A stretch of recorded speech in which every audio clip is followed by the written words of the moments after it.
Last এপিসোডে আমরা দেখেছিলাম সেখানে একটা ডেভিল অ্যাপিয়ার হয়ে গেছে, আর এরই সাথে সে প্যাট্রিকে দিয়ে আজ পর্যন্ত যা কিছু করিয়েছে সব কিছুই তাকে খুলে বলে। আর এইসব শুনে প্যাট্রি নিজেকেই হেট করতে শুরু করে, যার জন্য তার গ্রিমোর 4 লিভ থেকে 5 লিভে কনভার্ট হয়ে যায়। আর যখনই আস্থা আর ইয়োনো সেই ডেভিলের সাথে ফাইট করার জন্য যাবে, তখনই সেই ডেভিল প্যাট্রিকে ব্ল্যাক এলফে কনভার্ট করে ফেলে। আর এরই সাথে তাকে তাদের সাথে ফাইট করতে বলে। তখনই তাদের তিনজনের মধ্যে অনেক ভয়ঙ্কর ফাইট শুরু হয়ে যায়। এই এপিসোডটা শুরু করার আগে আপনাদের কাছে আমার একটা রিকোয়েস্ট আছে, আপনাদের মধ্যে যারা এখন পর্যন্ত সাবস্ক্রাইব করেননি তারা প্লিজ সাবস্ক্রাইব করে দিন, আর এই ভিডিওটাতে একটা লাইক করে দিন, যাতে করে ইউটিউব এই ভিডিওটা আরো নতুন নতুন মানুষের কাছে পৌঁছে দিতে পারে।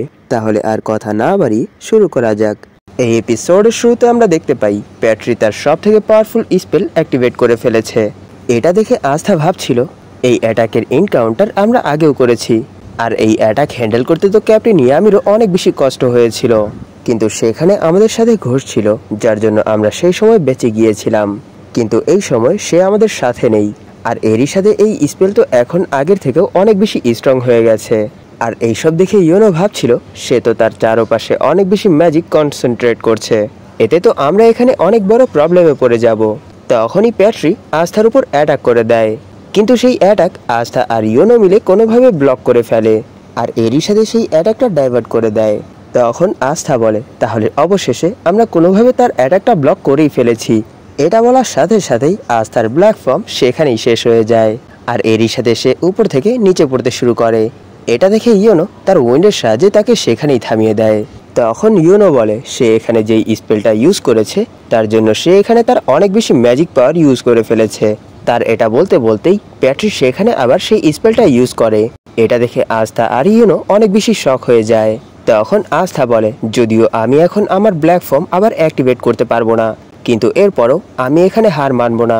তখনই প্যাট্রি তাদের উপর আবার সেই অ্যাটাকটা করে দেয়, কিন্তু ক্যাপ্টেন নোজেল তাদেরকে সেই অ্যাটাক থেকে সেভ করে ফেলে, আর বলে আমার মনে হচ্ছে তোমার অ্যাপিয়ারেন্স আগের থেকে অনেকটা চেঞ্জ হয়ে গেছে, কিন্তু কোনো সমস্যা নেই, অবশেষে আমাদের দেখা তো হয়েছে। আর আমি তোমাকে এটা আগেই বলে দিচ্ছি, আমি ভার্মিলিয়নের মতো কোনো কাইন্ড পারসন না, তাই তুমি আমাকে কখনোই হারাতে পারবে না। তখনই আমাদেরকে বলা হয় ম্যাজিক্যাল অ্যাট্রিবিউটের জন্য ব্যাটেলের মধ্যে অনেক বড় ইম্প্যাক্ট পড়ে। এরই জন্য ম্যাজিক নাইটস একত্রে কাজ করে, যাতে করে তারা একে অপরের উইকনেস কভার করতে পারে আর নিজেদের মিশনকে কমপ্লিট করতে পারে। কিন্তু ক্যাপ্টেন নোজেলের ক্ষেত্রে এই জিনিসটা আলাদা, কারণ সে তার ম্যাজিকের সাহায্যে সব ধরনের জিনিসই ইউজ করতে পারে, যার জন্য সে নিজেই ওয়ান ম্যান আর্মি। তার মার্কিউরি ম্যাজিক যে কোনো টাইপের এনিমিরই মোকাবেলা করতে পারে। তখন ক্যাপ্টেন নোজেল বলে, যদিও তোমার লাইট ম্যাজিক অনেক বেশি অ্যামেজিং, কিন্তু এরপরেও আমার মার্কিউরি ম্যাজিক এটা অনেক ভালোভাবেই হ্যান্ডেল করতে পারবে। এটা শুনেই প্যাট্রি ক্যাপ্টেন নোজেলের উপর অ্যাটাক করে দেয়, কিন্তু ক্যাপ্টেন নোজেলও তার মার্কিউরি ম্যাজিকের সাহায্যে তার সবগুলো অ্যাটাক খুব সহজেই ব্লক করে ফেলে, আর বলে আমি অনেক সময় ধরেই এই দিনের অপেক্ষা করছিলাম, যাতে করে আমি আমার রাইভেলের সেই অবস্থার বদলা নিতে পারি। এটা বলেই ক্যাপ্টেন নোজেল প্যাট্রির উপর অ্যাটাক করে দেয়। তখনই আমরা দেখতে পারি ওনার মার্কিউরি ম্যাজিক প্যাট্রির লাইট ম্যাজিককে খুব সহজেই কেটে ফেলছে। এটা দেখে প্যাট্রি সেখান থেকে পালাতে শুরু করে। এইসব দেখে আস্থা ভাবছিল, যদিও ক্যাপ্টেন নোজেলের বিহেভিয়ার অনেক বেশি রুড, কিন্তু এরপরেও তিনি কোনো একটা রিজনের জন্য সিলভার ইগলের ক্যাপ্টেন, কিন্তু এটা মানতে হবে ওনার টেকনিক সত্যি অনেক বেশি অ্যামেজিং। আর আমি এই জিনিসটা বুঝতে পারছি না সে তার এত বেশি ম্যাজিক ইউজ করার পরও কি করে এত ফাস্ট মুভ করছে। তখনই ক্যাপ্টেন নোজেল বলে, তুমি কি এখান থেকে পালাতে চাও? কিন্তু আমি তোমাকে এরকমটা করতে দেব না। আমাকে আমার এই স্পেলটা ইউজ করার জন্য ম্যাজিকের উপর আমার ম্যাক্সিমাম কন্ট্রোল আর পাওয়ারের প্রয়োজন হয়, আর এটাই সেই কারণ যার জন্য আমি সেই ব্যাটেলের মধ্যে এই স্পেলটা ইউজ করতে পারিনি, কারণ তার স্পেলের জন্য আমার ম্যাজিক কন্ট্রোল ডিস্টার্ব হচ্ছিল। কিন্তু এখন আমি এখান থেকে তোমাকে কোথাও পালাতে দেব না। এটা বলেই তিনি প্যাট্রিকে একটা কেজের মধ্যে বন্দি করে ফেলে, আর বলে এই স্পেল তোমাকে আর তোমার লাইট ম্যাজিককে ট্র্যাপ করে ফেলবে, আর এরই সাথে তোমার উপর কন্টিনিউয়াসলি অ্যাটাক করতে থাকবে। তখনই আমরা দেখতে পারি প্যাট্রি আবার সেই স্পেলটা ক্যাপ্টেন নোজেলের উপর ইউজ করার ট্রাই করে, আর বলে আমি তোমাদেরকে অনেক বেশি হেট করি, তাই তোমরা এখানেই মরে যাও। কিন্তু আমরা দেখতে পারি ক্যাপ্টেন নোজেল তার সবগুলো অ্যাটাকই ব্লক করে ফেলে, আর এরই সাথে তাকে ক্যাপচার করে ফেলে, আর বলে তোমরা আস্থা আর ইয়োনো, তাই না? কিন্তু এই কথাটা জেনে রেখো যে নেক্সট উইজার্ড কিং আমি হব। এটা শুনে আস্থার ক্যাপ্টেন ভার্মিলিয়নের কথা মনে পড়ে, আর তিনি তাকে বলেছিল আজ থেকে আমি তোমার রাইভেল। সেই কথাটা মনে পড়ার পর আস্থা বলে, তাহলে আজ থেকে আপনিও আমার রাইভেল? এটা শুনে ইয়োনো বলে, কিন্তু নেক্সট উইজার্ড কিং আমি হব। তখন তারা দুজন এইসব নিয়েই ঝগড়া করতে শুরু করে দেয়। আর সেখানে রায়া ভাবছিল, প্যাট্রি, আমি যদি তোমাকে সত্য কথাটা সেদিনই বলে দিতাম তাহলে আজ তোমার সাথে এইসব কিছুই হতো না। কিন্তু এখন মনে হয় অনেক বেশি দেরি হয়ে গেছে, আর এখন আমার কাছেও আর অত সময় বেঁচে নেই। তাই লিজ আর প্যাট্রি গুড বাই। এটা বলার সাথে সাথেই সেখানে তার চোখ বন্ধ হয়ে যায়। তখনই সে দেখতে পায় মিমোসা তাকে হিল করছে। এটা দেখে রায়া জিজ্ঞেস করে, তুমি এরকম কেন করছো? তখন মিমোসা বলে, আমার কারো জীবন বাঁচানোর জন্য কোনো রিজনের প্রয়োজন নেই, তাই এতে আমার কোনো কিছুই যায় আসে না যে তুমি কি আমার কোনো এনিমি নাকি অন্য প্রজাতির কোনো পার্সন। এইসব শুনে রায়া ভাবছিল, তাহলে অবশেষে আমাকে একটা হিউম্যান রয়্যালিটি বাঁচাচ্ছে। তাই এরই জন্য আমি তাদের সাথে কখনোই কন্টাক্টে আসতে চাইতাম না, কারণ তারা এরকমই, তারা কখনোই বদলাবে না। আর সেখানে আস্থা দাঁড়িয়ে দাঁড়িয়ে সেই ডেভিলের কথাগুলোই ভাবছিল। আর যখনই সেখানে ক্যাপ্টেন নোজেল প্যাট্রিকে মেরে ফেলবে তখনই আস্থা অনেক বেশি শখ হয়ে বলে, আপনি এটা কি করছেন? আমরা তার সাথে এরকমটা করতে পারবো না। এটা শুনে ক্যাপ্টেন নোজেল বলে, তাহলে বলো আমরা এখন তার সাথে কি করব? কারণ সেই দ্য আই অফ মিডনাইট সানের লিডার, আর সে আজ পর্যন্ত ক্লোয়ার কিংডমের অনেকগুলো নির্দোষ মানুষদেরকে মেরেছে। তখনই ইয়োনো বলে, প্লিজ একটু থামুন, কারণ এই বডি ক্যাপ্টেন উইলিয়ামের, আর আমার এটা ফিল হচ্ছে। এইসব শুনে ক্যাপ্টেন নোজেল বলে, তুমি এখানে কি আবল তাবল কথা বলছো? তার ম্যাজিক আর তার ফেস উইলিয়ামের সাথে একটু ম্যাচ করছে না। তখন ইয়োনো বলে, আমি এটা বুঝতে পারছি না যে আমি আপনাকে এটা কি করে এক্সপ্লেন করব, কিন্তু তিনি ক্যাপ্টেন উইলিয়াম। এক মিনিট, আমার কাছে একটা আইডিয়া আছে। আমরা এই বেউকুফের সর্ডের সাহায্যে ওনাকে আবার ওনার নর্মাল রূপে নিয়ে আসতে পারবো। এইসব শুনে ক্যাপ্টেন নোজেল বলে, তোমরা এখানে কি ফালতু কথা বলছো? তোমরা কি এখানে মরতে চাও? তখন আস্থা বলে, আমি বুঝতে পারছি না তুমি তাকে কেন মারতে চাচ্ছ। তুমি কি শোনোনি এতক্ষণ আমরা কি বলছিলাম? আমরা অন্ততপক্ষে সেই জিনিসটা তো একবার ট্রাই করে দেখতেই পারি। এইসব শুনে ক্যাপ্টেন নোজেল এর জন্য রাজি হয়ে যায়। আর যখনই আস্থা তার শর্ট প্যাট্রির বডিতে টাচ করে তখনই সে সেখানে অনেক বেশি অ্যান্টি ম্যাজিক ফিল করতে পারে। আর এরই সাথে আমরা ঘোষের বডিতে আসা সেই এলফের কথা শুনতে পাই। সে বলেছিল প্রতিটা অ্যাকশনের একটা রিয়াকশনও হয়, আর তুমি সেই রিয়াকশন থেকে বাঁচতে পারবে না।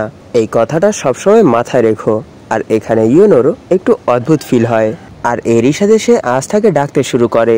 তখনই আমরা দেখতে পারি আস্থা ডার্কনেসের মধ্যে হারিয়ে গেছে। আর এরই সাথে সে বলছে, আমি এখন কোথায় চলে এসেছি? এই প্লেসটা দেখে তো মনে হচ্ছে হয়তো আমি তার মেমোরির ভেতর আছি অথবা তার সোলের ভেতর আছি। তখনই সে সেখানে অনেক বেশি আওয়াজ শুনতে পায়।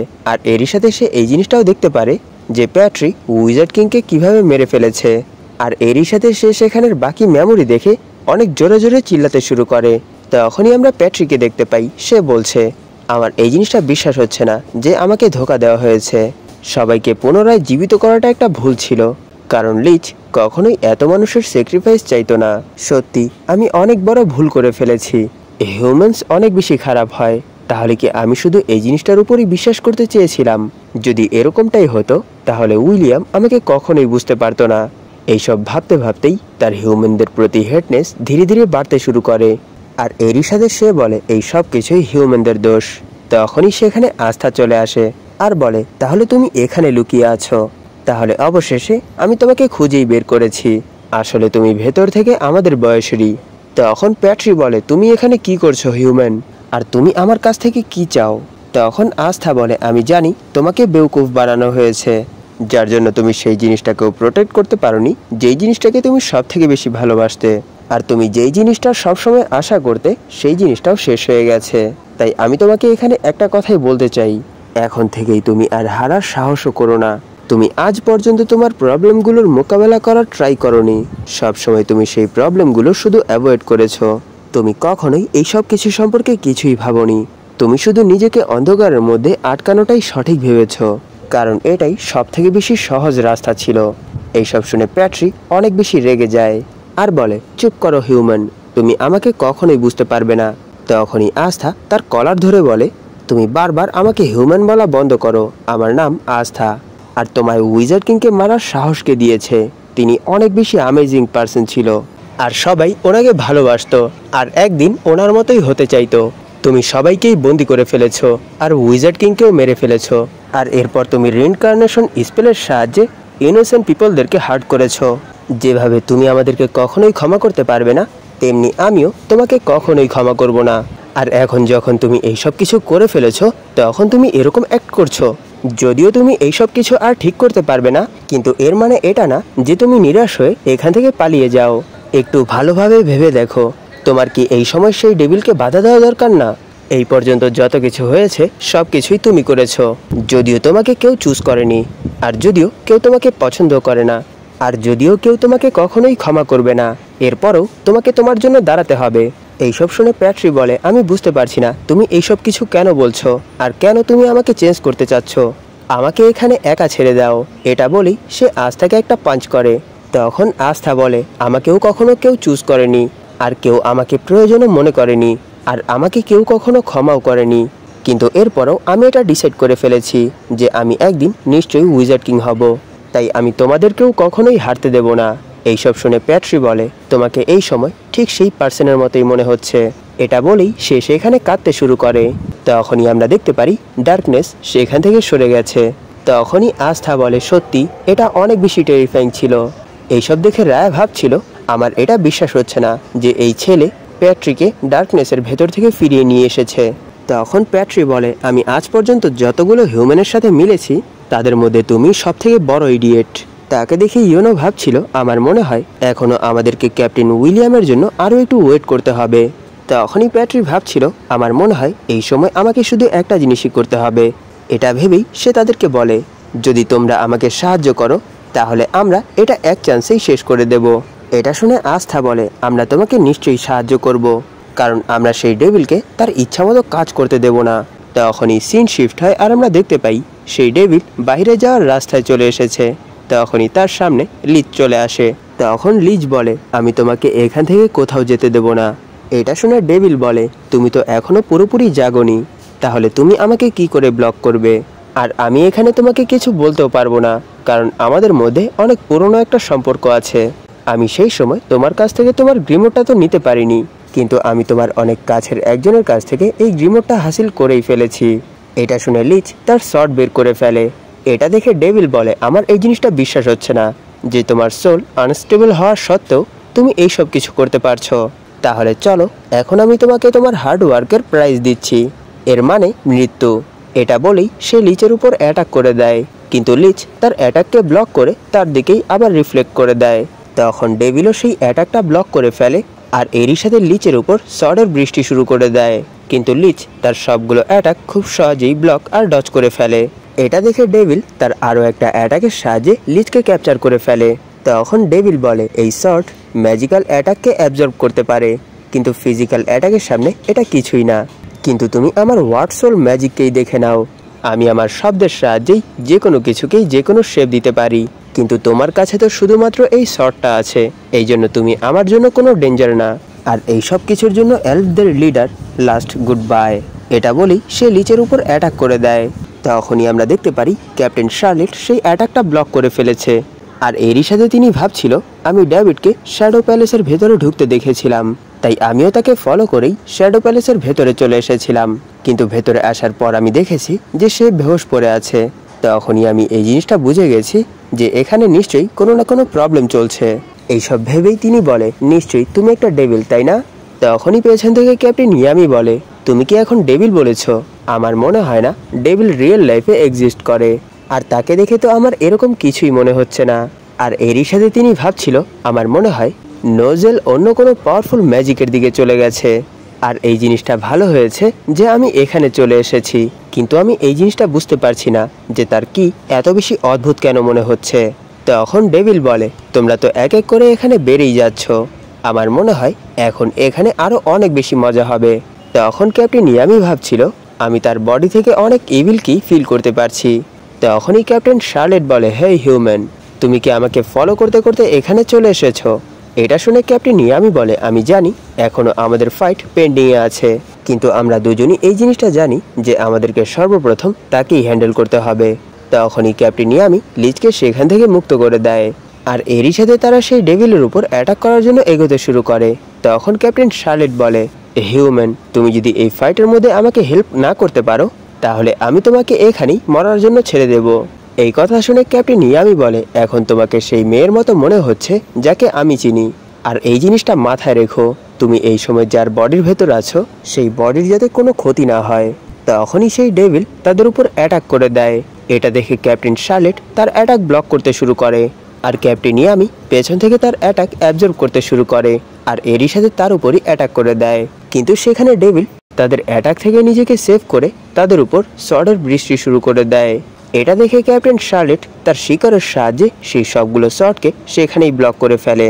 তাকে এরকম করতে দেখে ডেভিল সেই শিকড়গুলোকে শুকিয়ে যেতে বলে, যার জন্য সেই সবগুলো শিকড় সেখানেই শুকিয়ে যায়। তখনই ক্যাপ্টেন ইয়ামি তার ডাইমেনশন স্ল্যাশের সাহায্যে তার উপর অ্যাটাক করে দেয়, কিন্তু ডেভিল সেই অ্যাটাকটাকেও ব্লক করে ফেলে আর বলে, সত্যি তোমাদের জোড়া তো অনেক বেশি অ্যামেজিং, কিন্তু আমি যখন তোমাদেরকে প্রথমবার দেখেছিলাম তখন আমার মনে হয়েছিল যে তোমরা একে অপরকে হেট করো। এটা শুনে ক্যাপ্টেন ইয়ামি বলে, এই সম্পর্কে তো আমিও তোমাকে কিছুই বলতে পারবো না। তখনই সিন শিফট হয় আর আমরা দেখতে পাই কিছু ম্যাজেস ফিন্ডালকে হিল করছে। তখনই সেখানে ন্যারো চলে আসে আর তার মাথায় ঠোকর মারতে শুরু করে, যার জন্য ফিন্ডালের জ্ঞান ফিরে আসে। তখন ন্যারো বলে, আমাকে আজ তাদের ভিলেজের ডিমন হেডের কাছে নিয়ে যাও। ন্যারোর এই কথার সাথেই এপিসোড এখানেই শেষ হয়ে যায়। ধন্যবাদ আপনাদের এই পর্যন্ত দেখার জন্য। তাহলে দেখা হবে এর পরের এপিসোডে।